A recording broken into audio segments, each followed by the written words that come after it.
And I do have 2 speaker slips. Our first one is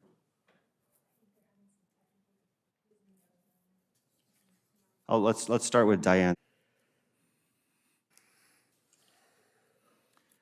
We have a conflict. Good evening. My name is Diane. It's been 3 years since I first came to council to introduce you to pickleball. During that time, our club has grown from 4 players to 250. Initially, it was my understanding that the Parks and Recreation Master Plan was created 10 years ago, and because of that, it did not contain any references to pickleball, and that limited the city's ability to build any facilities that were dedicated completely to pickleball. I recently read the master plan from cover to cover, and I discovered that it doesn't matter that pickleball isn't mentioned in it. On page 1-1 of the Yucaipa Parks and Recreation Master Plan, it states, "It is intended that this report be a flexible document modified periodically as the city responds to unforeseen opportunities and constraints." Another concern was that the city had not yet built the number of tennis courts that our consultant who created the master plan thought we should have. It's stated on page 1-6 of the master plan that the city council is not generally constrained by law to implement or address findings of the Parks and Recreation Master Plan.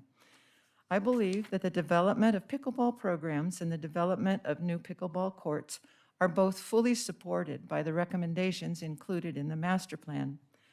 The following recommendations are taken from the master plan under section 4.5, recommendations for new programs and services.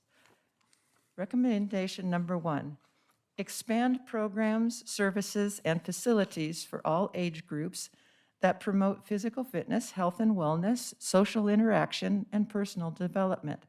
And pickleball promotes all of these.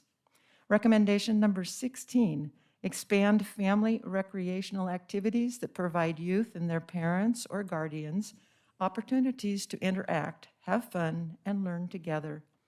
Pickleball is an intergenerational sport that allows all generations to play together competitively. I play with my kids and my grandkids, and we all have very competitive games. As you begin to develop your goals and objectives for the coming year, I would like to encourage you to please consider developing dedicated pickleball facilities to accommodate a youth program for kids under 18 years old. The kids love to play, and we would oversee the development of the program if we had a dedicated facility for them to use. Pickleball is easy to learn and fun to play. Our club has taught a number of kids to play, and now we want to provide a structured program to reach out to more kids. Thank you. Thanks, Diane. So you went from 4 to 250 in 3 years? Yes. Wow, that's incredible. Yeah. Great It's job. Exploded. Awesome. Thank you. Ariana. Hi, I'm speaking to you this evening about the CDBG CV Small Business Loan to Grant program. I commend the city for taking on the development and implementation of this HUD-funded program. However, I have 5 questions. The first question is whether the loan to grant recipients are required to be COVID compliant.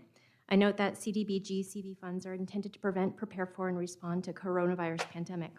Providing loans to businesses that are not currently compliant with COVID-19 regulations or that become non-compliant during the loan period seems antithetical to the intended use of the funding. Further, the program contract requires all recipients to be in compliance with local, state, and federal laws and regulations. What is the city doing to ensure COVID compliance by loan recipients, and what consequences do violations have for program participation?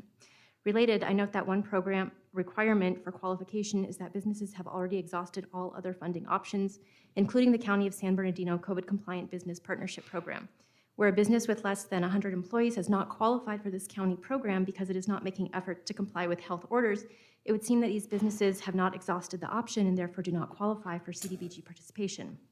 Second question, why did Yucaipa apply for CDBG CV1 funding only for the Small Business Loan to Grant program? County Board of Supervisors meeting minutes from May 19th, 2020 suggest that Yucaipa was the only one of the 13 cities that did so.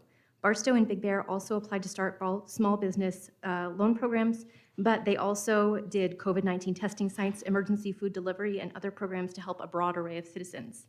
The third question is related. Why did the City Council vote down the city staff's proposal to use the remaining CV1 funds to help low-income residents directly through a utility rental and mortgage assistance program? This happened at the meeting of January 25th. The meeting audio suggests that council members feared that not enough Yucaipians would apply.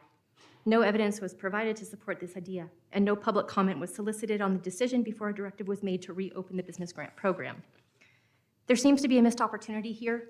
Businesses are suffering because people do not have money to spend, and instead of using the leftover funding to help people to pay their bills so that they can afford to get takeout or buy a cup of coffee or get their clothes dry cleaned, the city is using over $200,000 to help 17 people by funding jobs that might have otherwise been terminated. 17 people is your impact. It would seem very much that the real beneficiaries of this program are not the people of Yucaipa or even the employees retained, but the business owners who net the funds that would have otherwise been used to pay the employees. I do recognize that businesses face trying times and need help, but the purpose of the HUD funding is to benefit low and moderate income persons. I'm not a forensic economist, but it does seem that the city of Yucaipa is not adhering to the spirit of the CDBG program. The fourth question, how did the city make its decision to fund businesses of 6 to 500 employees rather than 1 to 5 through the Micro Enterprise Business Grant Program opted for by cities like Riverside and Chino? Related, and this is the fifth and final question, I would appreciate if I could have the time to complete it. How did the city arrive at a grant amount of $10,000 per business? A comparison with our neighbors suggests that the $10,000 grants in Yucaipa are far higher than the $2,000 or $3,000 loans per business allowed in other cities. This is especially important to consider, given that the City Council decided the 4 businesses that already received loans can apply again, potentially entitling them to $20,000 each. This is a significant amount of money, particularly given the optics of a conflict of interest, where there are City Council members who have held political events at a business that is a potential recipient of these doubled CDBG funds. Thank you. Thank you.